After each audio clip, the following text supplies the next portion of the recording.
Mari kita akhiri dengan berdoa, mudah-mudahan mendapatkan ilmu yang bermanfaat, rezeki yang baik, amalan yang diterima. Monggo saya baca diikuti. Bismillahirrahmanirrahim. Allahumma inna nas'aluka ilman nafi'a wa rizqan thayyiba wa amalan mutaqabbala. Ya Allah, kami memohon kepadamu ilmu yang bermanfaat, rizki yang baik, amalan yang diterima. Amin.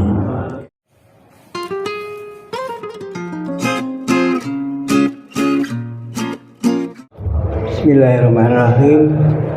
Assalamualaikum warahmatullahi wabarakatuh. Waalaikumsalam warahmatullahi wabarakatuh. Alhamdulillahirabbil alamin.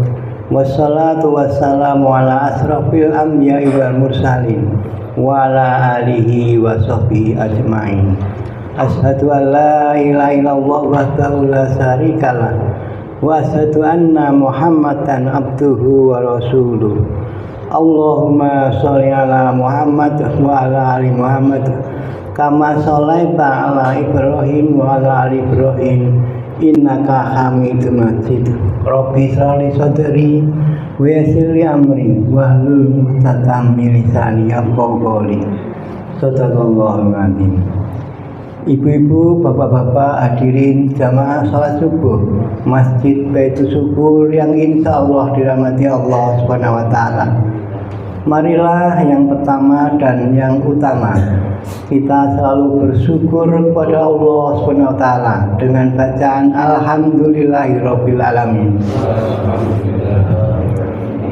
Karena pada pagi hari ini kita masih diberi nikmat sehat, nikmat sempat, dan insya Allah nikmat Islam dan iman, sehingga kita bisa menghadiri jamaah sholat subuh di masjid yang indah dan nyaman ini. Dan insya Allah nanti akan dilanjutkan dengan kajian ba'da subuh yang secara rutin diadakan setiap hari Jumat ba'da sholat subuh. Alhamdulillah, di tengah-tengah kita telah hadir Ustadz Furqon Hasbi LC MPDI yang nanti akan mengisi acara pada pagi hari ini. Dan nanti setelah kajian ba'da subuh kita akan disajikan sarapan bersama yang telah disediakan oleh hamba Allah jamaah Masjid Baitul Syukur. Semoga apa yang disajikan menjadi berkah kepada kita semua dan mendapat ridho Allah Subhanahu wa Ta'ala. Untuk menyingkat waktu, marilah kajian ba'da subuh pada pagi hari ini kita awali bersama dengan bacaan basmalah. Bismillahirrahmanirrahim. Kepada yang terhormat Ustadz Furqon Hasbi LC MPDI kami persilakan. Assalamualaikum warahmatullahi wabarakatuh. Waalaikumsalam warahmatullahi wabarakatuh. Alhamdulillah, wassalatu wassalamu ala rasulillah, la hawla wa la quwata illa billah, ma ba'd. Bersyukur pada Allah atas segala nikmat. Bersolawat untuk Rasulullah Muhammad sallallahu alaihi wasallam. Kita akan melanjutkan ayat keberapa ini? Ayat ke-95. Ya, terakhir 94. Moga Bapak Ibu bisa buka di halaman 193 baris paling akhir, walayatamannahu abada. Kemudian nanti kita akan sampai baca ayat 96. A'udzu billahi minasy syaithanir rajim. A'udzu billahi minasy syaithanir rajim. ولن يتمنوه أبدا ولن يتمنوه أبدا بما قدمت أيديهم بما قدمت أيديهم والله عليم بالظالمين والله عليم بالظالمين ولتجدنهم أحرص الناس على حياة وليجدنهم أحرص الناس على حياة ومن الذين أشركوا يود أحدهم ومن الذين أشركوا يود أحدهم لو يعمر ألف سنة لو يعمر ألف سنة وما هو بمزحزحه من العذاب وما هو بمزحزحه من العذاب أن يعمر والله بصير بما يعملون والله بصير بما يعملون. Coba kita lihat dulu terjemahannya di halaman 194, terjemahan ayat 95 surat Al-Baqarah. Dan sekali-kali mereka tidak akan mengharapkan selamanya, karena apa yang diperbuat oleh tangan-tangan mereka, dan Allah Maha mengetahui orang-orang yang zalim. Ayat 96, dan sungguh engkau akan dapati mereka itu manusia yang paling tamak kepada kehidupan dunia, dan bahkan melebihi orang-orang musyrik. Masing-masing mereka berharap sekali kalau umurnya dipanjangkan 1000 tahun. Padahal umur panjang itu sekali-kali tidak dapat menyelamatkannya dari siksaan. Dan Allah Maha melihat segala perbuatan mereka. Kita baca penjelasan lebih lanjut di halaman 198 huruf G. Tadi ayatnya, terjemahannya, dan sekali-kali mereka tidak akan mengharapkan selamanya karena apa yang telah diperbuat oleh tangan-tangan mereka.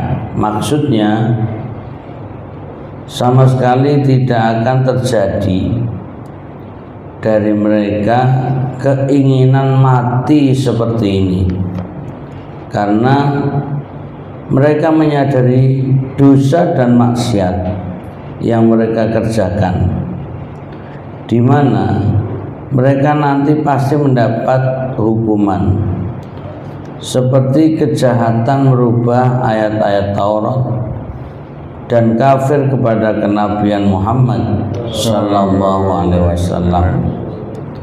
Padahal ini telah dikabarkan dalam kitab suci mereka. Baik, sebelum melanjutkan, sedikit memahami kembali apa yang dijelaskan di sini, bahwa ayat yang kita baca masih seputar Bani Israel.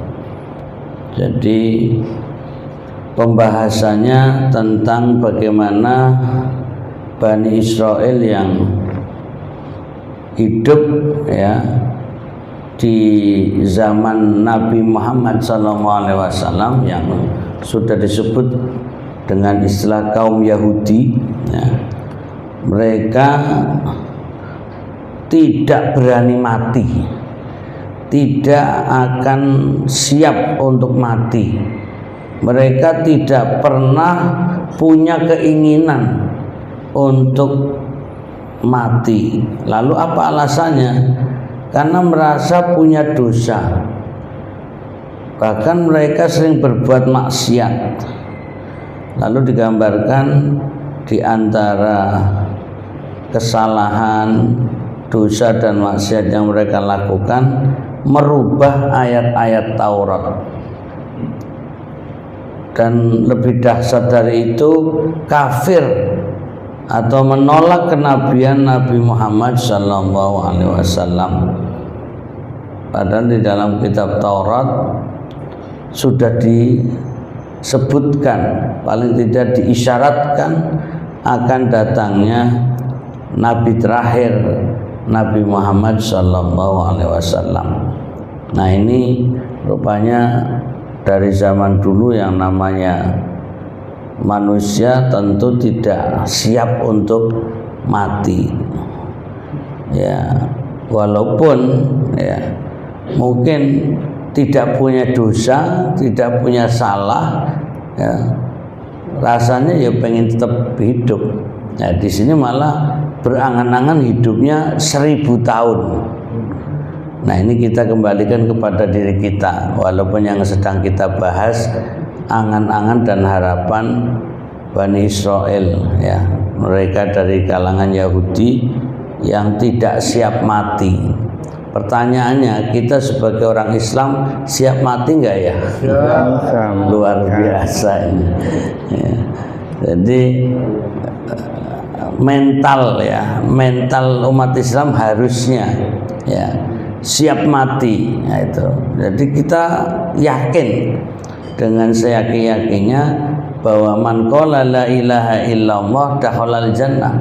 Siapa yang sudah mengucapkan dengan penuh keyakinan dan keimanan la ilaha illallah, tiada Tuhan yang berhak disembah kecuali Allah, pasti masuk surga. Mari kita ucapkan dulu la ilaha illallah.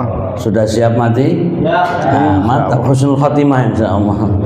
Pede, enggak usah ragu-ragu ya. Walaupun masih ada juga banyak urusan. Sebentar, masih perlu waktu untuk perbanyak amal ibadah, untuk pertaubatan dan seterusnya, yaitu wajar.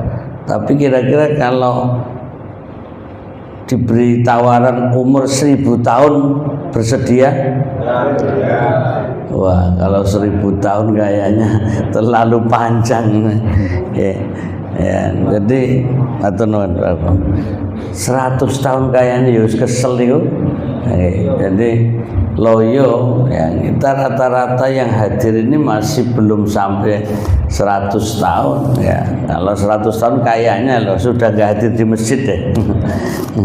Iya.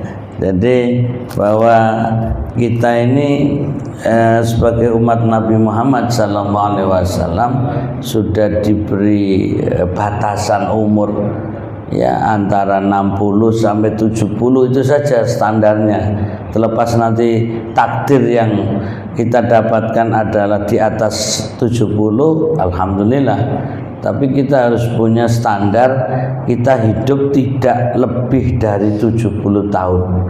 Jadi silakan hitung-hitung kira-kira sekarang sudah umurnya berapa, berarti sisanya piro loh.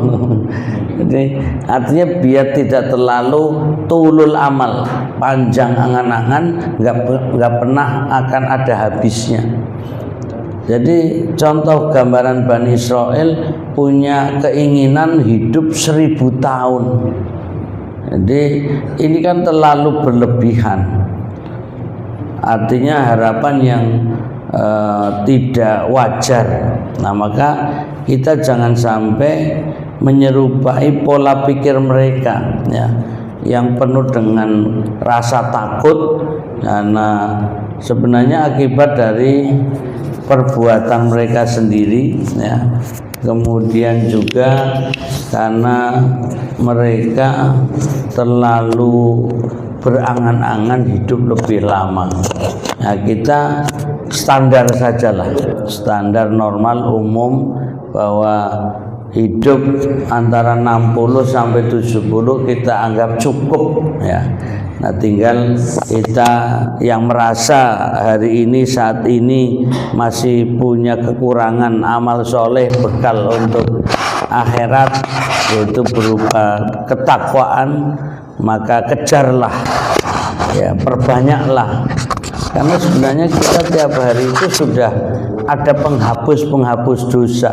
Ini sedikit keluar dari ayat dan penafsirannya untuk mengkaitkan biar kita itu kuat mental. Seandainya Allah panggil hari ini pun kita siap, gitu.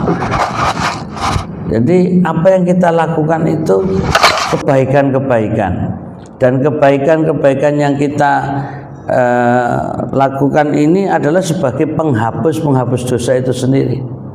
Dimulai dari kita wudhu saja, ya, ini di luar materi, bahwa ketika kita wudhu, ya, dari mulai kumur-kumur, ya, atau dari mulai cuci tangan, telapak tangan, kumur-kumur, bersih hidung, itu sudah sebagai penghapus dosa mulut, dosa hidung yang menghirup. Kemudian kita ketika basuh muka itu juga akan menjadi alat penghapus dosa mata, dosa wajah.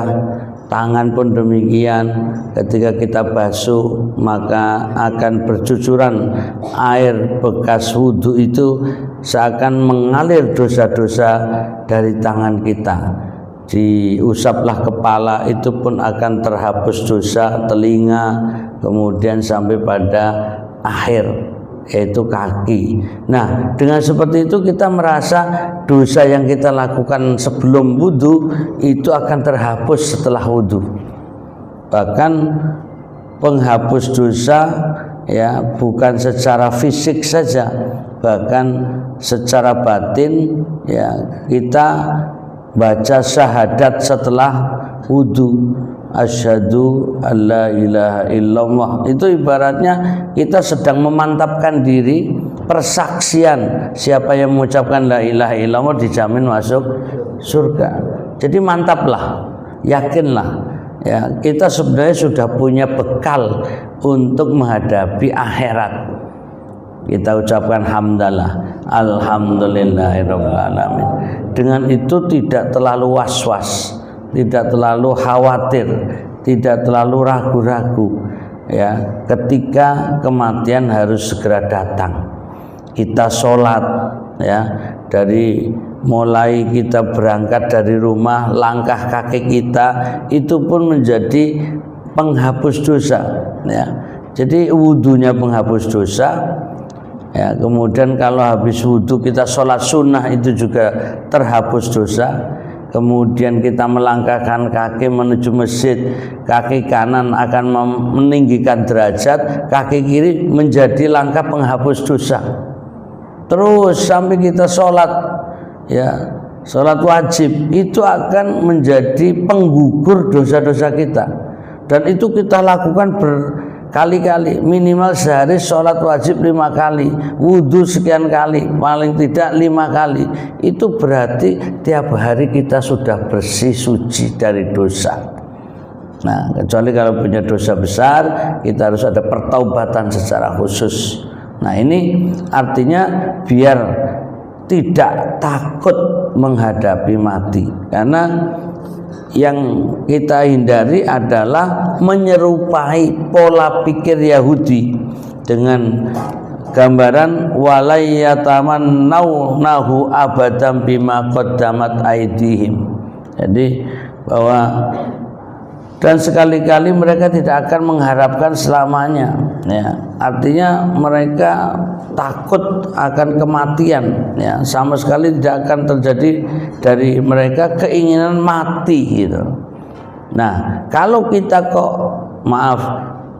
takut mati, berarti seperti Yahudi. Na'udzubillahi min dzalik. Dan diingatkan oleh Nabi Muhammad SAW, man tasyabbaha biqaumin fahuwa minhum. Siapa yang menyerupai suatu kaum maka sama seperti mereka. Nah, biar kita beda, maka kita mantapkan hati dengan memahami bahwa apa yang kita lakukan ini semua kebaikan. Termasuk pengajian, kita duduk di sini tolabul ilmi, yaitu membaca Al-Quran, membaca tafsirnya. Ini akan didoakan para malaikat. Ya, kalau sudah malaikat yang mendoakan, terkabullah doa-doanya. Maka kita di sini juga akan mendapatkan banyak kebaikan, mendapatkan tabungan akhirat, sehingga layak kita meninggal dalam keadaan husnul khotimah dan nanti akhirnya ahlul jannah. Allahumma amin. Siap mati? Percaya husnul khotimah? Yakin ahlul jannah? Mana semangatmu? Nah, biar mantap gitu. Jadi intinya jangan sama menyerupai orang-orang Yahudi yang selalu khawatir dan takut mati, lalu menghayal hidup 1000 tahun. Nah, ini kemudian halaman 199, ya, lanjutan penjelasan huruf G. Bangsa Arab biasa mengkaitkan perbuatan kepada tangan, karena dengan tanganlah kebanyakan, ya, perbuatan-perbuatan itu dilakukan. Sedangkan yang dimaksud sebenarnya bukan tangan secara harfiah, tetapi diri manusianya. Ini membahas tentang bahasa, ya. Dalam istilah bahasa Arab, bahwa ketika orang berbuat, ya, itu menggunakan kata tangan. Ini dalam bahasa Arab, seperti halnya yang tercantum dalam Al-Quran, bahwa bima qaddamat aidihim, ya, yaitu karena apa yang diperbuat oleh tangan-tangan mereka. Ini bukan berarti secara harfiah karena tangannya melakukan kejahatan. Bukan hanya tangannya yang berbuat maksiat, tapi ini hanya ungkapan untuk menggambarkan mereka berbuat maksiat, berbuat dosa, berbuat kesalahan, pelanggaran secara menyeluruh. Artinya dilakukan oleh tubuh secara menyeluruh. Nah, artinya mereka telah berbuat buruk, ya, tanpa menunjukkan bahwa ini hanya tangan. Jadi tangan itu hanya perwakilan, atau dalam istilah bahasa Arab lainnya, dzikrul juz'i yuradu bihil kul, menyebut satu bagian dari tubuh yaitu tangan, tapi maksudnya adalah untuk seluruh badan, untuk menggambarkan mereka selalu berbuat dosa, ya, dari dosa mata, dosa telinga, dosa mulut, dosa tangan, kalau dirinci anggota badan, dosa kaki, itu semuanya, bahkan sampai dosa hati. Nah, ini untuk menggambarkan seluruhnya. Nah, dalam bahasa Arab, contoh ini di luar materi, tapi untuk menggambarkan istilah, kita berada di dalam masjid. Nah, lalu masjid itu asal-usul katanya apa? Sajadah, artinya sujud. Nah, sujud itu diambil dari salah satu rukun atau gerakan yang ada di dalam sholat. Nah, pertanyaan, apakah tempat ini hanya untuk sujud kan gitu. Masjid itu secara harfiah terjemahannya tempat sujud. Kalau kita makna masjid itu harfiah, berarti kesini hanya untuk sujud. Tapi maksud dari kata masjid bukan hanya untuk sujud, tapi untuk sholat secara keseluruhan dari takbiratul ihram sampai salam. Di dalamnya ada sujud. Nah, ini yang kemudian tadi diistilahkan dzikrul juz'i yuradu bihil kul. Disebutkan satu bagian amalan, tapi maksudnya adalah secara keseluruhan. Dalam hal ini menyebut kata sujud bagian daripada sholat, tapi maksudnya masjid adalah tempat sholat. Maka sebenarnya lebih komplit untuk menunjukkan tempat sholat namanya musola. Nah, kalau musola tempat sholat itu sebenarnya lebih jelas, tapi prakteknya dalam penggunaan istilah, kalau kita menyebut kata musola dibandingkan dengan masjid, rasanya besar mana? Rasanya besar masjid. Secara fisik bangunannya masjid mesti lebih besar. Musola seakan-akan adik dari masjid atau tempat sholat bagian yang kecil. Padahal kalau secara bahasa penamaan musola itu lebih besar daripada penyebutan kata masjid. Ini kembali lagi hanya menjelaskan makna, ya. Untuk kok di sini bima qaddamat aidihim, ya. Kenapa kok menggunakan tangan-tangan mereka, bukan angfusuhum, apa yang telah mereka lakukan diri mereka. Nah, ini biar kita imbangkan dengan istilah-istilah Arab, bahwa kenapa disebut masjid, karena tempat sujud, tapi maksudnya adalah tempat sholat. Tapi ketika kita menyebut musola yang artinya tempat sholat, malah pikiran kita, karena kebiasaan yang kita lihat musola itu adalah tempat yang lebih kecil.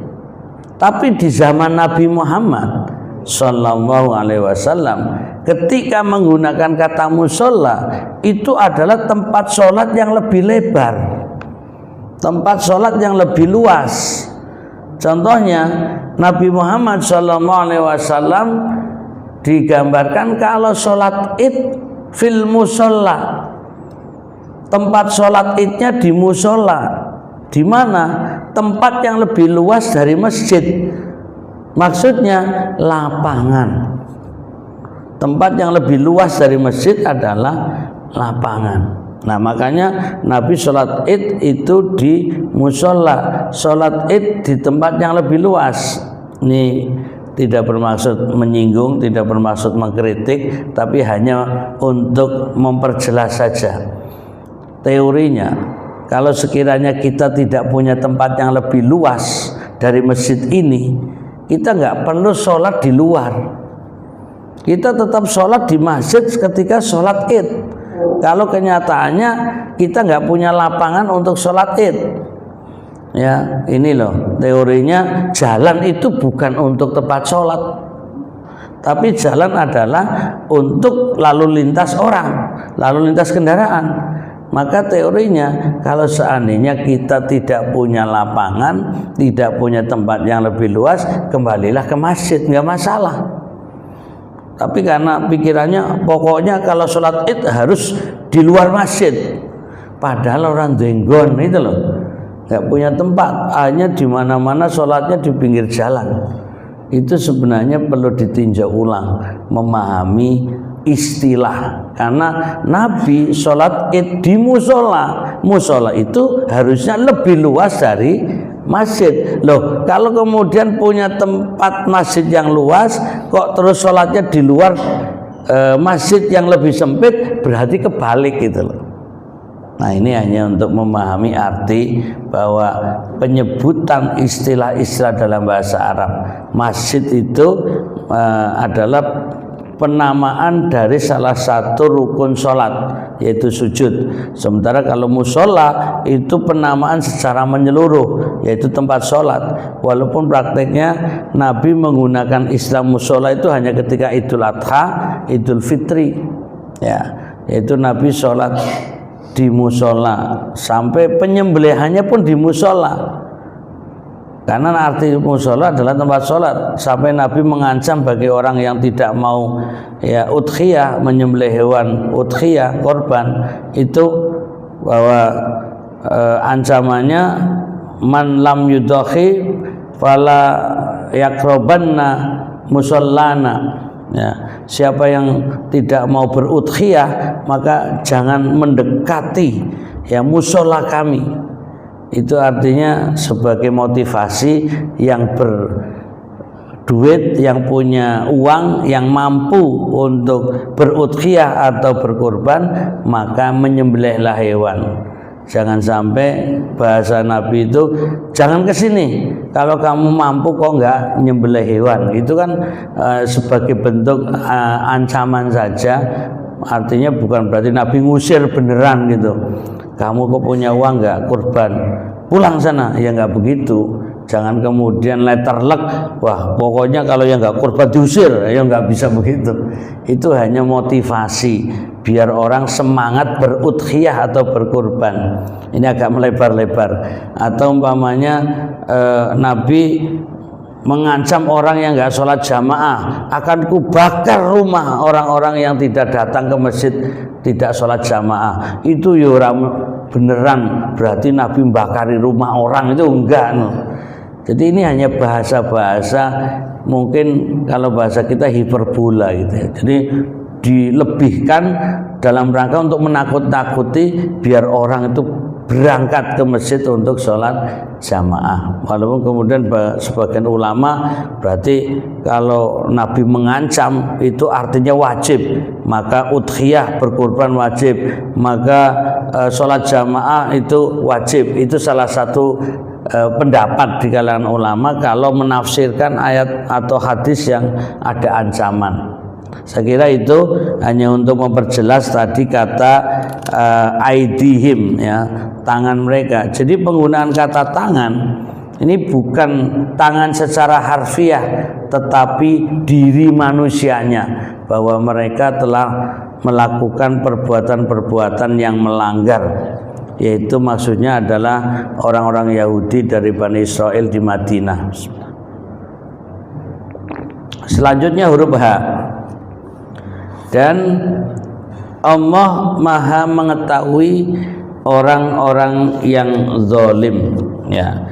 Jadi ini ayat 95, wallahu alimum bizzalimin, yaitu Allah mengetahui bahwa mereka berbuat zalim dalam menetapkan bahwa negeri akhirat itu khusus untuk mereka saja, sedangkan bangsa-bangsa yang lain tidak dapat memperolehnya. Kiranya sudah jelas bahwa yang terkandung dalam ungkapan ini adalah peringatan keras dan ancaman. Jadi uniknya mereka yakin nantinya sebagai penghuni surga, tapi bersamaan dengan itu mereka takut mati. Makanya kan ditantang, kalau kalian yakin bahwa surga hanya tempat kalian wahai Bani Israel, wahai orang-orang Yahudi dari Bani Israel itu, maka beranikah kamu mati sekarang? In kuntum shodiqin, kalau memang kalian benar, yakin, percaya diri kalau surga hanya tempat kalian, ayo siap nggak mati? Ternyata mereka tidak akan pernah berani mati ya, bahkan mereka berharap hidup 1000 tahun. Nah ini gambaran orang-orang Yahudi di masa Nabi. Nah kembali lagi, apakah kita masih memiliki sifat serupa seperti Yahudi itu? Satu, merasa yakin masuk surga, itu satu. Kedua, seakan-akan surga itu hanya milik kita. Tiga, tapi takut mati. Ya persis to padha kuwi. Jadi rasanya kita ini kalau mengevaluasi diri kok ya mirip-mirip Yahudi itu loh. Nauzubillahi min dzalik. Satu sisi kita mengkritik orang Yahudi, tapi sisi yang lain awake dhewe padha wae gitu loh. Jadi kan lucu, kita hanya omong-omong doang. Hanya ngomong, ayo kita ini orang Islam pasti masuk surga, surga milik kita. Ya, ayo kalau kamu percaya, kamu siap mati enggak? Ya enggak sih lah. Katanya kamu itu ahlul jannah, penduduk surga. Yo jangan sekarang, kalau perlu ya panjang umur lah. Berapa? 1000 tahun? Yo jogedawan lah.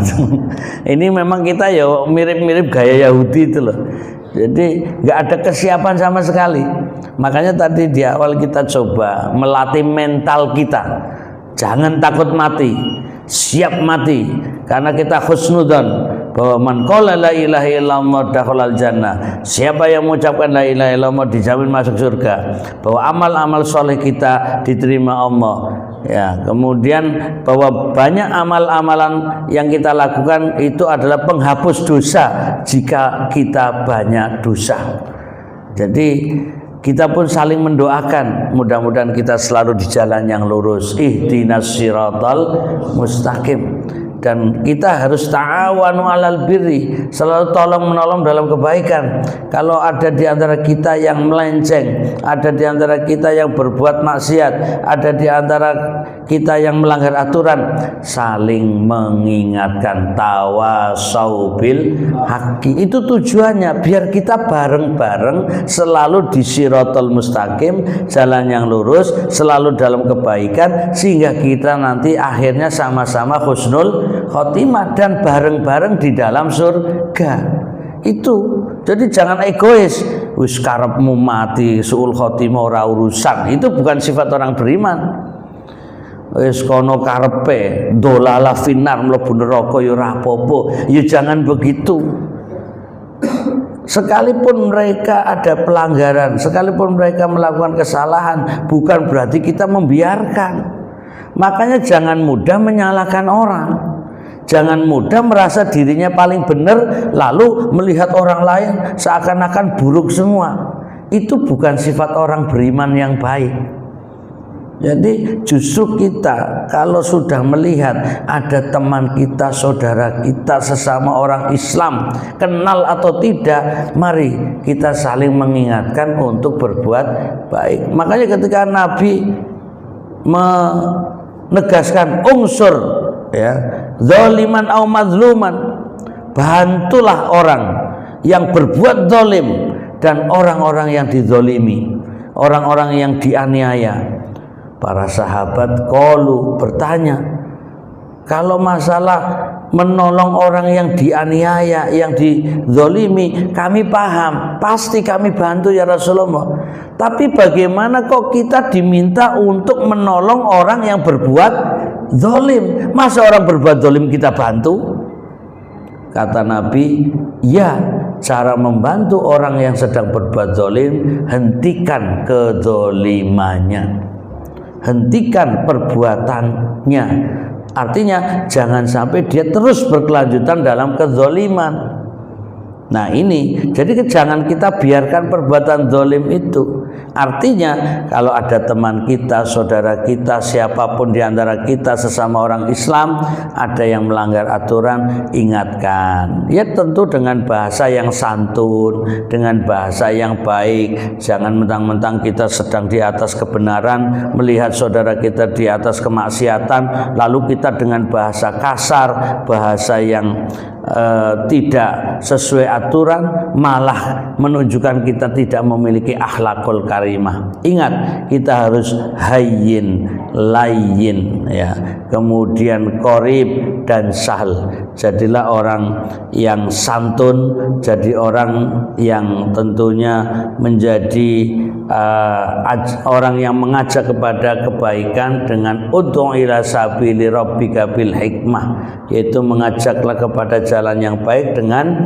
bijak, wal mau'izatil hasanah, dengan nasihat yang baik. Kalaupun harus ada perdebatan, wajadilhum billati hiya ahsan, berdebatlah dengan cara yang lebih baik, lebih santun, lebih aman, lebih nyaman. Itulah akhlakul karimah. Tapi sayang, mohon maaf, masih banyak orang Islam merasa baik, merasa benar dalam mengingatkan orang lain, caranya kasar, kata-katanya menyakitkan, kata-katanya menohok, kata-katanya bukan malah mengajak tapi menyalahkan, malah seakan-akan mengusir dari golongan Islam. Itu justru tanda belum berilmu, kurang ilmu, kurang iman, kurang paham, belum sesuai Al-Quran.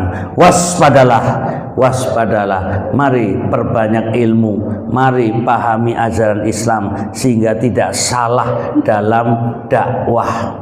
Fiqhud dakwah, memahami ilmu dakwah itu penting. Sekalipun kita tidak selamanya di posisi seakan-akan juru dakwah, tapi sebenarnya kita semua adalah berkewajiban untuk saling tawasau bil haqqi, untuk saling mengingatkan dalam kebenaran, kebaikan. Nah ini biar kita tidak sama dengan orang-orang seperti Yahudi Bani Israel, yaitu mereka mengetahui berbuat zalim dalam menetapkan bahwa negeri akhirat itu khusus untuk mereka saja.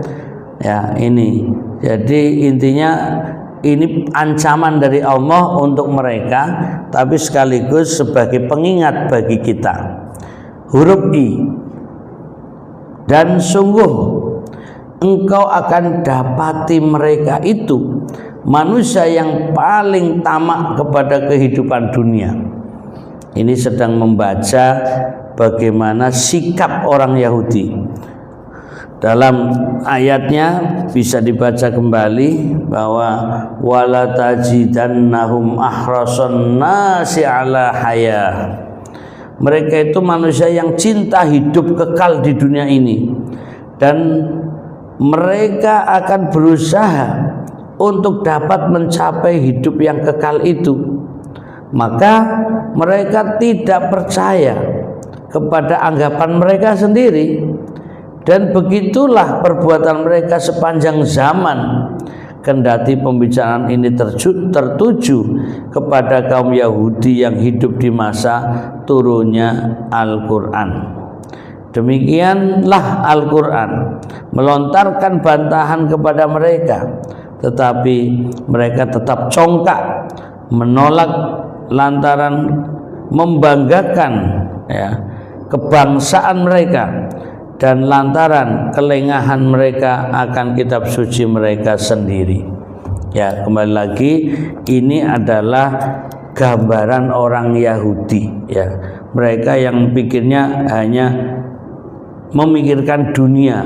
Jadi seakan-akan hidup ini hanya kerja, tapi tidak amal soleh, amal untuk akhirat. Jadi hanya tomak, rakus, hanya ingin hidup di dunia dan seakan-akan apa saja hanya untuk dunia, lalai tentang akhirat. Padahal walal akhiratu khairul laka minal ula, padahal kehidupan akhirat itu lebih baik bagimu daripada kehidupan dunia ini, karena sungguhnya hidup di dunia ini hanya mampir.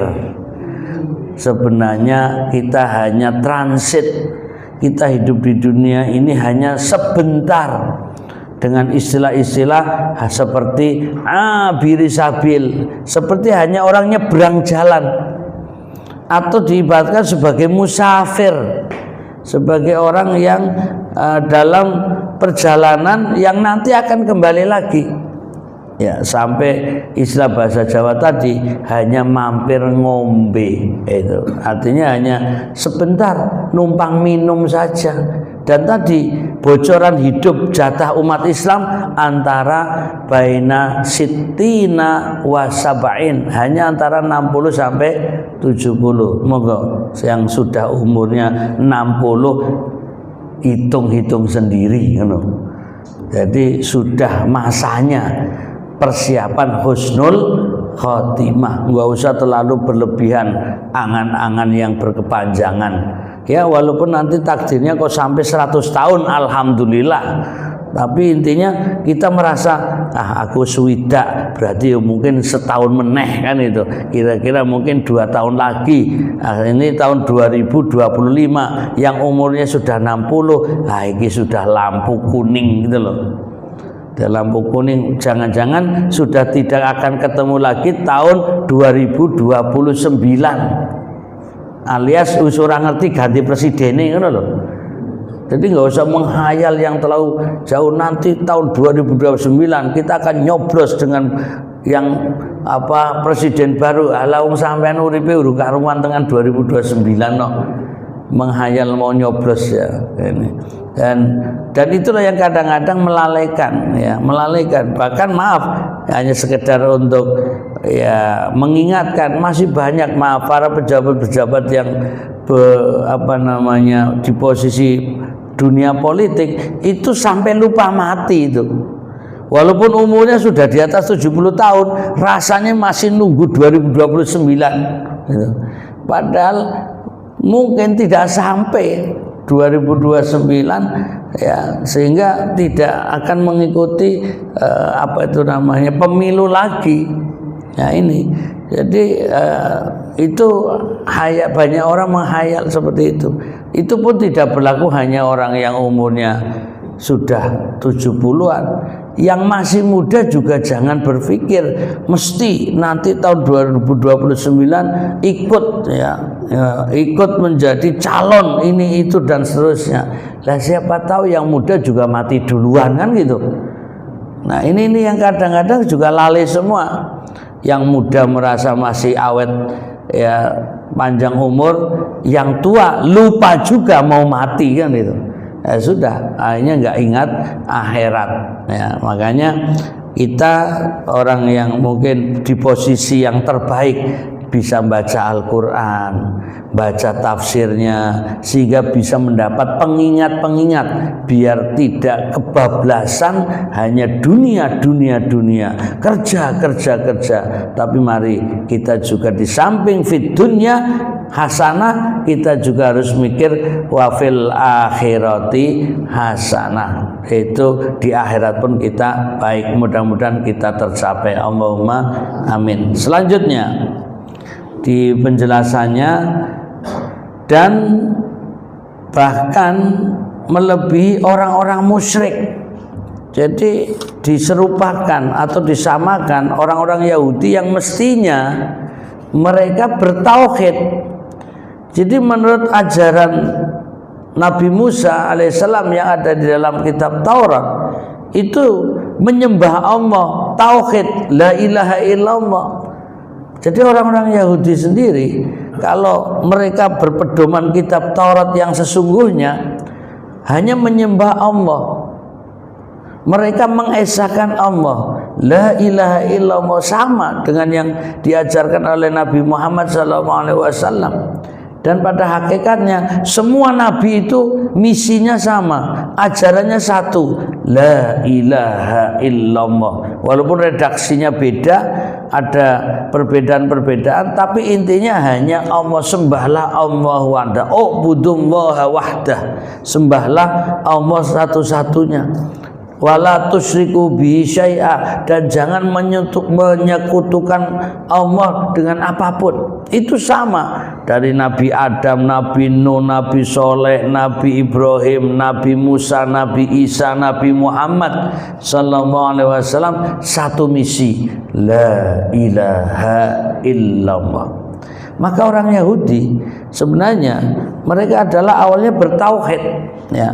Mereka seharusnya bertauhid, tapi karena pola pikir mereka yang hanya angan-angan dunia, yang menghayal hanya hidup di dunia, maka mereka diserupakan bahkan melebihi orang-orang musyrik. Nah, orang Yahudi sendiri lucu, menganggap umat Nasrani itu penyembah berhala gitu. Jadi orang Yahudi merasa di jalannya benar, lalu melihat orang-orang Nasrani karena salibnya ada patungnya, mereka menganggap orang Nasrani itu menyembah patung, menyembah berhala. Itu menurut mereka Yahudi.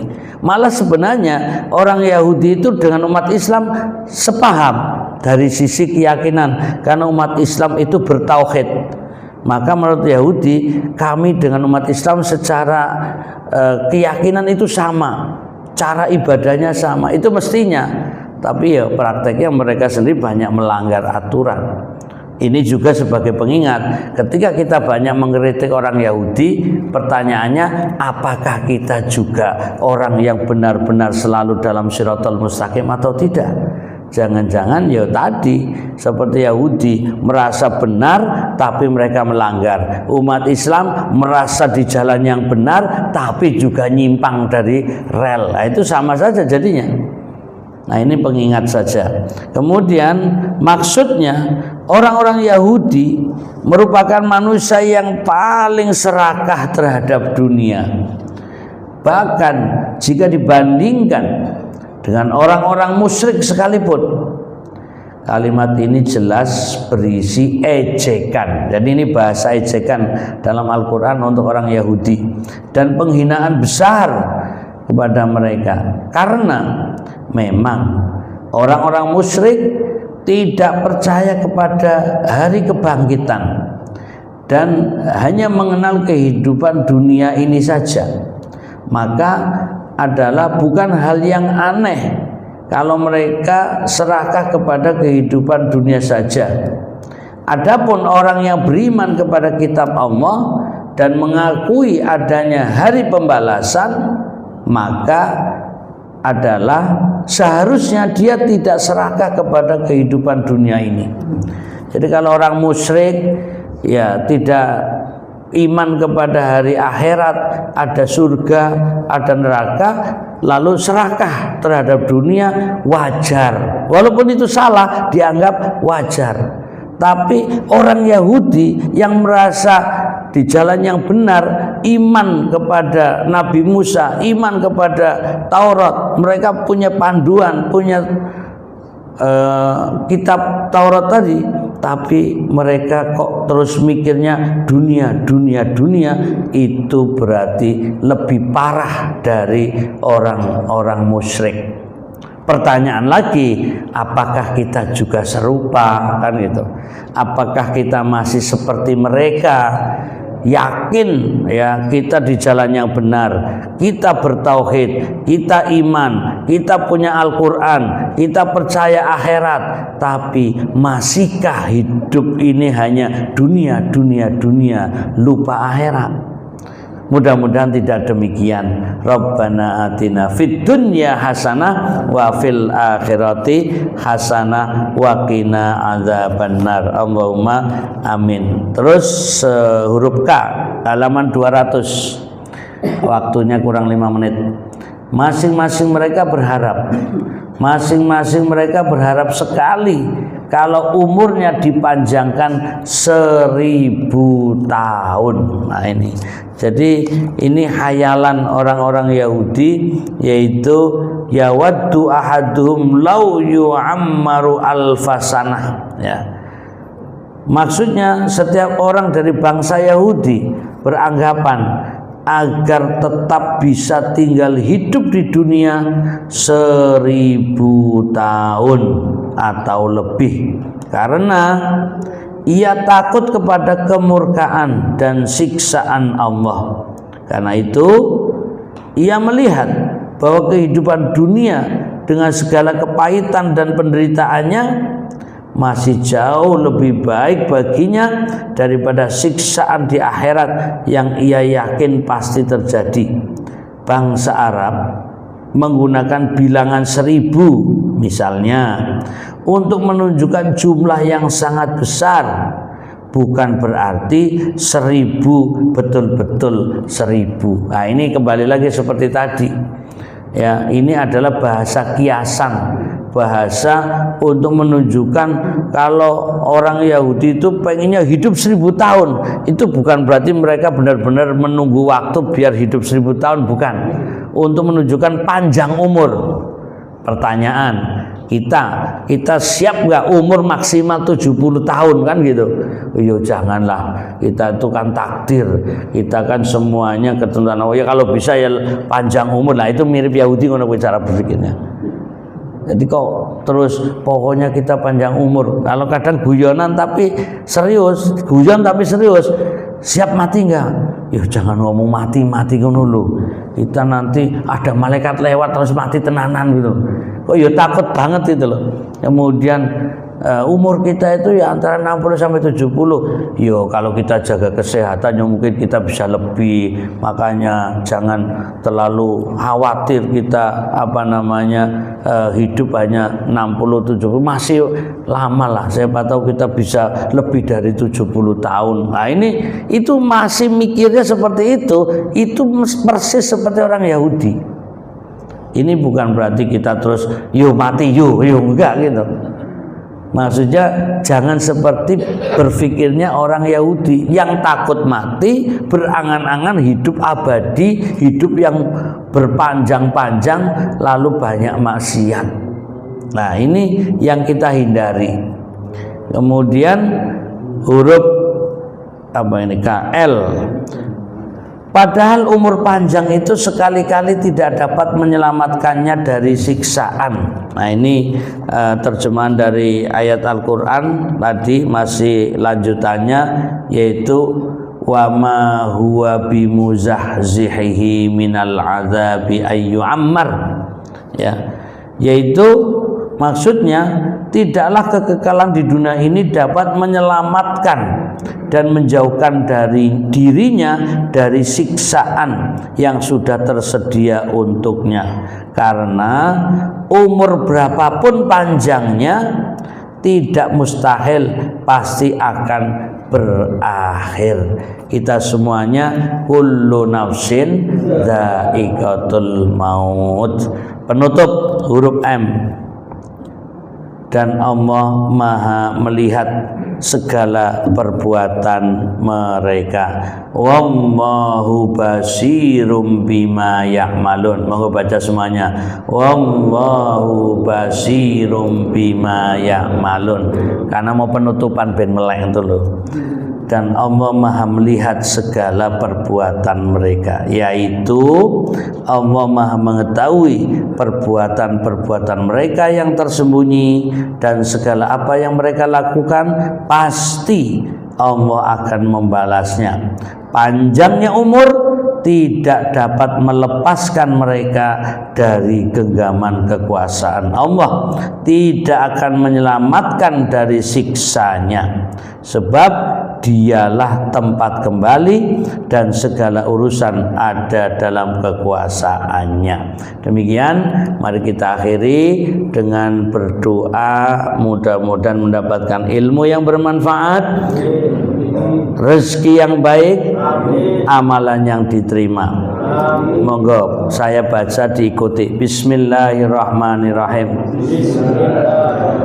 Allahumma inna nas'aluka ilman nafi'a wa rizqan thayyiba wa amalan mutaqabbala.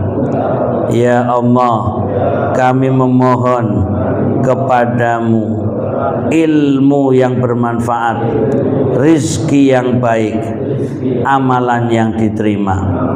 Amin.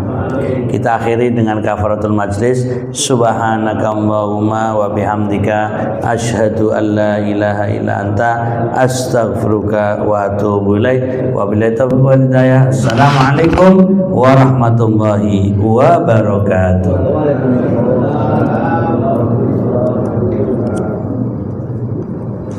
Iya.